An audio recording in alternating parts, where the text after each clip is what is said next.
2000-2500 წლის წინ ბერძნები და რომაელები წყლის ენერგიას, ანუ ჰიდროენერგიას, დოლაბების სამოძრაობრივ და მარცვლეულის დასაფუად იყენებდნენ.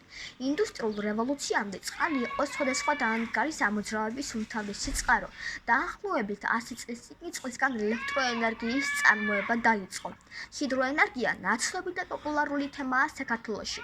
ქვეყნის ელექტროენერგიის 80% სწორედ ჰიდროელექტროსადგურებიდან მიიღება.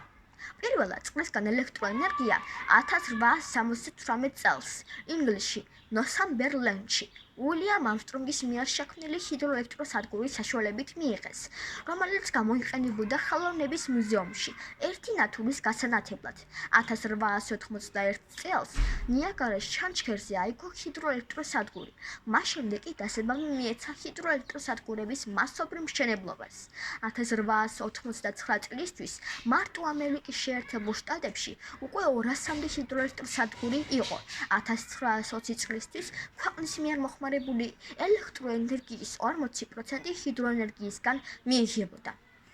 საქართველოში მოქმედი ჰიდროელექტროსადგურებია: ბორჯომის ჰიდროელექტროსადგური, ჟუშჰესი, ენგურის ჰიდროელექტროსადგური, ზემოავჭალის ჰიდროელექტროსადგური, კინტრიშაჰესი, ლაჯანურის ჰიდროელექტროსადგური, ნენსკრას ჰიდროელექტროსადგურის პროექტი, ორთაჭალის ჰიდროელექტროსადგური, რიონის ჰიდროელექტროსადგური, საცხენისის ჰიდროელექტროსადგური, სოხუმის ჰიდროელექტროსადგური, სქურჰესი, შაორის ჰიდროელექტროსადგური, შუახევი-ჰესი, ხადორ-ჰესი, ხარამჰეს-1, ხარამჰეს-2, ხუდონის ჰიდროელექტროსადგური.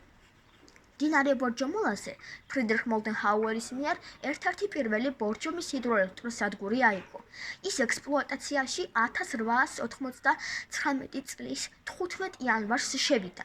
მნიშვნელოვანია აღინიშნოს, რომ რუსეთის იმპერიაში აგებული ჰიდროელექტროსადგურებიდან სწორედ ბორჯომის ჰიდროელექტროსადგურში გამოიყენეს პირველად ამერიკის შეერთებულ შტატებში შექმნილი ეგრეთ წოდებული პელტონის ძრავა.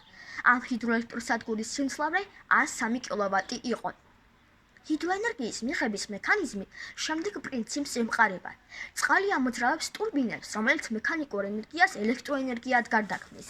დიდი სიმძლავრის ჰიდროელექტროსადგურები იყენებენ წყალსაცავებს. წყალსაცავში დიდი რაოდენობით წყალია დაგროვებული.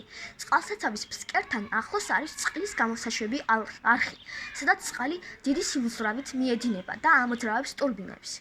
ჰიდროელექტროსადგურების მშენებლობის ტექნოლოგია მარტივი და ცნობილია, თუმცა ტექნოლოგიური გამოწვევები არ არის ჰიდროენერგიასთან დაკავშირებული ძირითადი პრობლემა. პრობლემის იდენტიფიცირება რამდენიმე ქვეყნის მაგალითზე არის შესაძლებელი.